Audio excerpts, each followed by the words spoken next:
Ça fait 1 an que j'ai commencé sérieusement à m'intéresser à ma chaîne YouTube. Et à l'époque, je m'étais donné 3 ans pour être monétisée. Ouais, parce que quand on voit les conditions, il faut 1000 abonnés, 4000 heures de vues sur 1 an. Bon, je me disais bien que c'était encore pas tout de suite que YouTube allait payer mes factures. Et pourtant, bienvenue sur ma vidéo « Comment monétiser sa chaîne YouTube en 1 an ». Non, sérieux, tu y as cru? Non, bah non. Je vais pas te faire une vidéo pour monétiser ta chaîne YouTube en 1 an ou en 6 mois, parce qu'il n'y a pas de recette pour ça. Ceux qui te vendent ça, c'est des charlatans. La recette, elle n'existe pas, et puis il n'y a pas un laps de temps au bout duquel on doit avoir monétisé sa chaîne. Par contre, si toi aussi tu commences ta chaîne YouTube ou si tu penses te lancer, ce que j'aimerais faire, c'est un bilan de cette année écoulée, te dire ce qui a marché pour moi et ce qui a moins bien marché, et puis t'éviter comme ça de dépenser du temps et de l'énergie dans des choses qui servent peut-être pas à grand chose pour une chaîne YouTube. Alors, je te rassure, je ne suis pas en train de me convertir en conseillère YouTube. On est toujours sur une chaîne d'art du fil.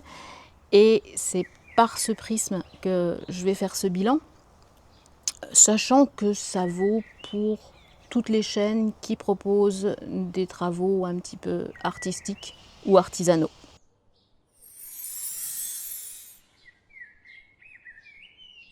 Alors, avant de commencer cette chaîne, j'ai crocheté pendant plus de 30 ans, dont 11 professionnellement. Et pourtant, au moment de me lancer, j'avais plein de craintes et plein de doutes. Je suis pas timide, mais maladivement introvertie. Donc l'idée d'intervenir face à la caméra, c'était pas ce qui me hypait le plus dans cette histoire. Je suis passée par des moments de stress. J'avais peur que mes viewers ne voient que mes défauts. J'étais pas très à l'aise avec mon image. Et sur les premières vidéos que j'ai postées, je voyais que les défauts. Et à moins que tu aies l'habitude déjà de te produire en public ou de te filmer, tu te dis sans doute que tu n'aimes pas ton image, que tu n'aimes pas le son de ta voix sur les enregistrements, et c'est normal. Et le meilleur moyen de dépasser ça, c'est de te lancer, de tourner et de poster ta première vidéo. Parce que malgré tous les défauts que je voyais dans mes vidéos, j'ai eu énormément de retours positifs. On parle beaucoup des haters sur Internet, mais en vrai, ils sont minoritaires. Une écrasante majorité des commentaires sous mes vidéos, c'était des questions très pertinentes ou des compliments. Alors déjà, merci, parce que grâce à toi et à tes commentaires sympas, je me suis sentie encouragée à continuer. Et ça m'a donné plus d'assurance. Tu vois la preuve, ça m'a donné plus d'assurance et plus de naturel pour parler à la caméra. Et le syndrome de l'imposteur, c'est aussi ce sentiment qu'on n'en sait pas plus que les autres.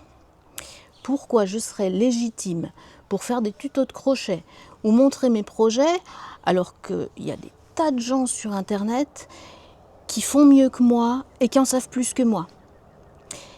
Ouais, certes. Mais il y a aussi des gens qui débutent et des gens à qui tu peux transmettre ce que tu sais déjà. Et peut-être que ta façon de présenter les choses, ça va être ça qui va leur plaire.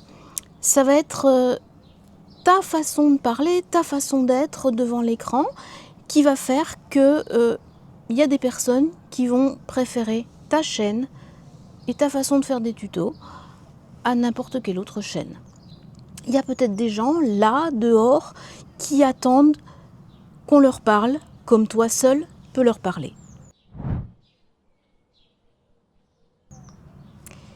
Alors ça y est, c'est décidé, tu te lances. Au début, tu es confiante, tu as plein d'idées, tu es déterminée à faire une vidéo par semaine.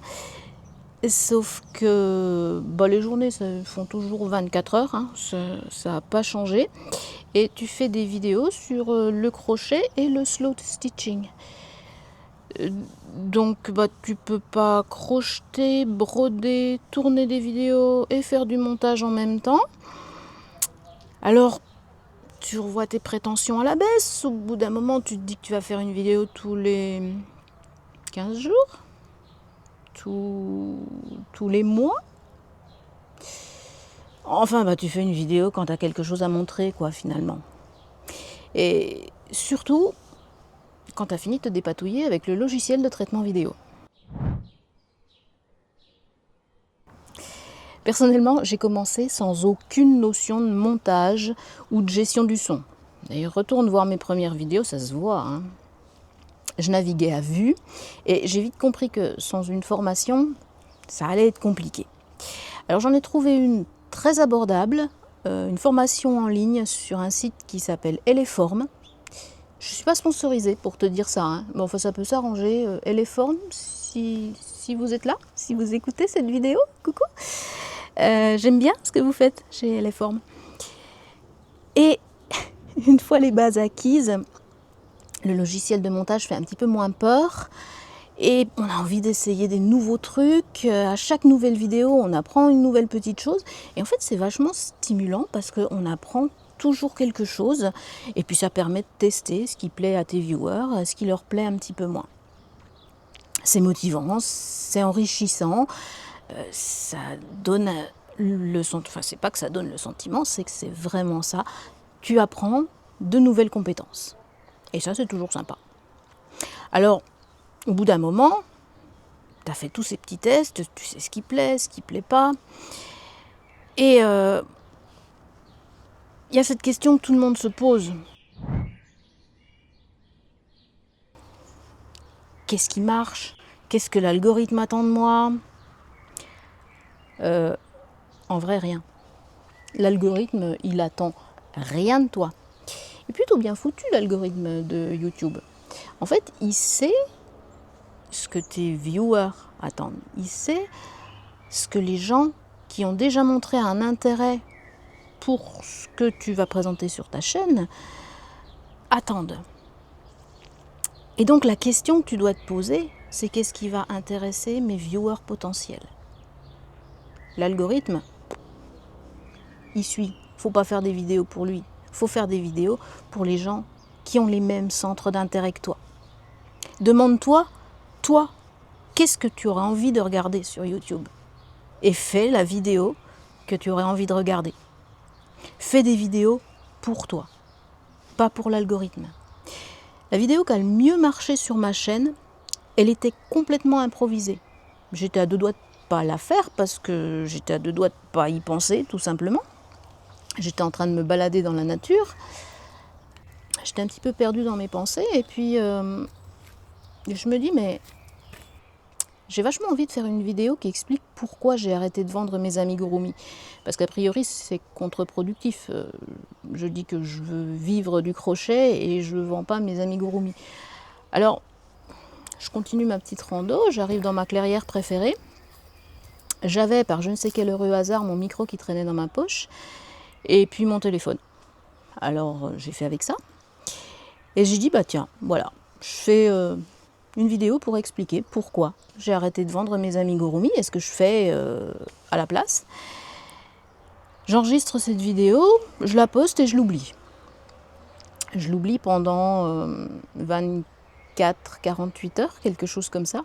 Je me lève un matin, j'avais plus d'une centaine de notifications sur mon téléphone. La vidéo avait fait 14 000 vues. Et j'étais passée d'une petite cinquantaine à 800 abonnés. C'était une vidéo complètement improvisée, où je parlais comme j'aurais parlé à un pote. Et cette vidéo-là, c'est celle qui a eu le plus d'impact. C'est celle qui a touché le plus de gens. Alors que mes autres vidéos font 300 vues, celle-ci, aujourd'hui, elle en est à peu près à 19 000. Tu peux pas toujours le prévoir, mais ce qu'il y a de sûr, c'est que si tu es authentique dans ce que tu racontes dans tes vidéos, il y a des chances pour que tes viewers le sentent et pour que ça les intéresse. Alors, il ne faut pas faire des vidéos pour faire des vues, il faut faire des vidéos parce que tu as envie de donner quelque chose, que tu as envie de donner ton point de vue, tes idées, et c'est ta façon de parler à tes viewers qui va les intéresser. Encore un dernier point sur lequel les gourous de YouTube insistent souvent, il faut absolument poster 2 vidéos par semaine, un short par jour. Bon, si tu as les idées, le temps, l'énergie pour le faire, vas-y, surtout lâche-toi, il n'y a pas de problème. Mais il faut que tu sois capable de le faire sur le long terme. Parce que si tu fais ça pendant 1 mois et demi, puis qu'après pendant 6 mois tu n'as plus d'idées et tu postes plus de vidéos, là oui, il y a des chances pour que tu sombres dans l'oubli. Mais sinon, si tu as la matière et les idées pour faire une vidéo par mois, fais une vidéo par mois. YouTube ne va pas t'oublier tout de suite. Il n'y a pas de quantité minimale pour satisfaire l'algorithme. Il s'en fout, il n'est pas là en train de te surveiller et puis de se dire « Ouh là là, ça fait longtemps qu'elle n'a pas posté, elle ». Non. L'essentiel, c'est que tu aies quelque chose de pertinent à présenter, un petit peu souvent, mais je connais des tas de youtubeurs qui font une vidéo longue par mois et qui survivent très bien. Dans notre domaine de la création artisanale, en plus, il y a des chances pour que tu fasses des vidéos, ce qu'on appelle evergreen, elles ne vont pas se périmer. Si tu fais un tuto pour crocheter un gilet, il y a des chances pour que l'année prochaine, la méthode n'ait pas tellement changé. Donc, ta vidéo, elle va avoir le temps, sur le long terme, de grandir et de faire des vues. T'as pas besoin de te mettre la pression puis d'en poster absolument 1 par semaine. Ça va aller. Faut se détendre. Un salaire? Non. Non, loin de là. Non, faut pas faire YouTube pour le pognon. Faut le faire déjà si ça t'amuse. Parce que si c'est une galère et que c'est stressant pour toi, tes viewers, ils vont voir que tu t'amuses pas. Tu vas y gagner ni financièrement, ni en qualité de vie. Donc, si tu fais des vidéos au sujet de ton activité artisanale, c'est parce que tu as une activité artisanale. Donc c'est parce que tu as des choses à vendre, donc tu peux en profiter pour les présenter dans tes vidéos. Tu peux faire connaître ton site internet, par exemple, si tu as un site marchand. Et ça permet d'être un tremplin pour ce que tu as à vendre. Ça permet aussi, à l'heure où tu as des sites d'arnaqueurs qui génèrent des tutos par IA et qui te vendent des faux produits dont la seule image qui existe est une image générée par IA, ça permet de montrer que derrière tes produits à toi, il y a bien quelqu'un, il y a bien une personne humaine qui fabrique vraiment quelque chose et ça rassure le client. Ça te permet aussi d'avoir une petite boutique comme celle que tu vois là en bas et vendre des produits dérivés. Mais ce n'est pas les revenus publicitaires de ta chaîne YouTube qui vont tout de suite payer tes factures. Dans les premiers mois de monétisation, si tu arrives à te faire 15 €, ce sera déjà super. Mais ce qui est encore plus super, c'est les retombées que ça peut avoir sur ton activité commerciale. Et puis, ça peut aussi t'apporter non seulement de nouveaux clients, mais une communauté engagée. Dans les commentaires, tu vas avoir des compliments, des gens qui vont te poser des questions sur tes produits ou peut-être te demander de préciser un détail sur un tuto si tu fais des tutos.